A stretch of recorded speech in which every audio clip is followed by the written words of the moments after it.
acompañarnos nesta visita, neste encontro coas agrupacións de voluntarios de protección civil tanto de Castrelo de Miño como de Cortegada, aquí no encoro de Castrelo de Miño, saudar os alcaldes, tanto o anfitrión Avelino Pazos como Avelino Francisco, despois o alcalde de Cortegada, e agradecerlle tamén a súa participación. Dicir, se importante é o labor que poidamos desempeñar ou as axudas que poidamos implementar dentro da Xunta de Galicia, é imprescindible tamén a labor altruista dos voluntarios que nos acompañan hoxe aquí. Eu tamén quero aproveitar para saludar e agradecer o seu traballo a diario. Pois tamén é fundamental que un concello pois asuma a iniciativa, o compromiso de ter unha asociación, unha agrupación de voluntarios de protección civil ou, en algún caso, o caso dos grupos profesionais dos GES. Por lo tanto, agradecerlle o seu compromiso, que eu digo sempre que calquera administración, neste caso a Xunta de Galicia, calquera iniciativa, pois precisa dos concellos para poder implementar esas axudas ou eses servicios. Uns servicios que hai que decir que son competencias municipais, pero que no ano 2013 pois a Xunta de Galicia decide pois darlle certa coordinación, certo apoio, tanto coa creación ou coordinación das agrupacións de voluntarios como cos GES. Hai que recordar que este último ano vense de completar na provincia de Ourense a totalidade do territorio cos últimas incorporacións que son o GES de Maceda e o GES de Aveiga. Por lo tanto, pois unha coordinación que desempeñamos dentro da Dirección Xeral de Emerxencia, tamén aquí no Servicio Provincial, que quero agradecer o seu traballo a diario,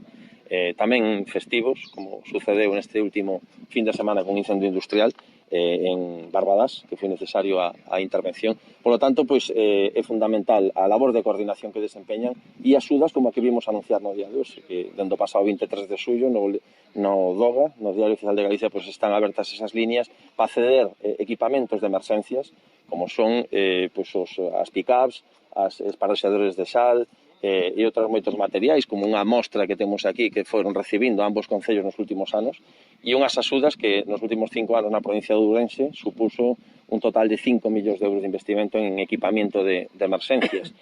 Outras axudas, como tamén hai que poñer en valor, como son para gastos de funcionamento, destacar que neste 2021 son 113.000 euros para un total de 65 agrupacións, das 74 récord que temos en a provincia de Ourense. E logo poñer en valor tamén a formación que se dá a todo ese personal voluntariado a través da Academia Galega de Formación sobre a campaña sobre a vespa glutina, sobre accidentes de tráfico, incendios e demais. Por lo tanto, bueno, pues rematar agradecendo o máis importante, que é a participación dos concellos, o traballo que se desenvolven desde emerxencias, pero tamén, como non, unhas palabras de agradecemento e escoitar tamén aqueles que dedican o seu tempo libre, o seu tempo de lecer, pues, para atender ao próximo, ao cidadán. E nada, animarlles a seguir participando con esa ilusión, que determinación, e que dentro da Xunta de Galicia pues, estaremos preto dos concellos sempre e preto dos voluntarios pues, nas mellores condicións para que poidan desempeñar o seu traballo.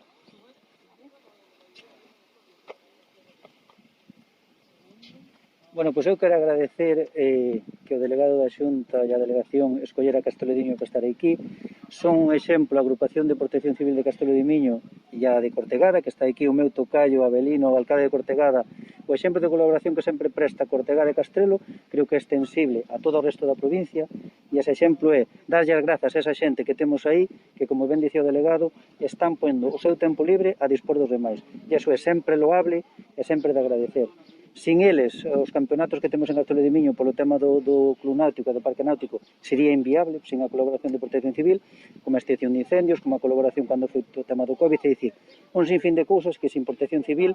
non sería posible. Entón, agradecer a Protección Civil, a Dirección Xeral, por suposto, que están sempre prestos para colaborar,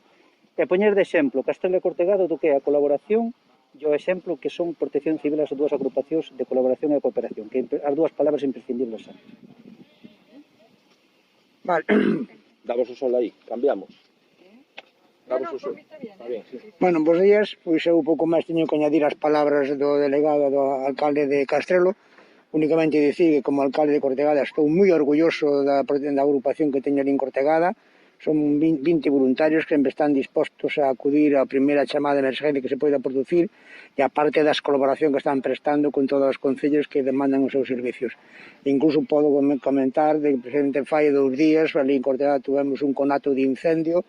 ali nun monte próximo precisamente ao núcleo de Cortegada, e a actitud e a disposición de dous voluntarios, automáticamente se dirigiron ao punto e controlaron o incendio en cuestión de 10 minutos, o cual é moi de agradecer esa disponibilidade que teñen prácticamente durante as 24 horas, que a veces non sabemos valorar, e incluso o propio cidadán tamén a veces non sabe valorar cando dicen que se están aí para algo será, pois están aí precisamente voluntarios, sin nada a cambio, é dicir, a súa disposición son as 24 horas do día, e así, aproveitando esta ocasión que está aquí o delegado ao meu lado, pois seguindo pedindo material, que nos fai falta unha folla para Cortegada, e a ver se conseguimos. A solicitud.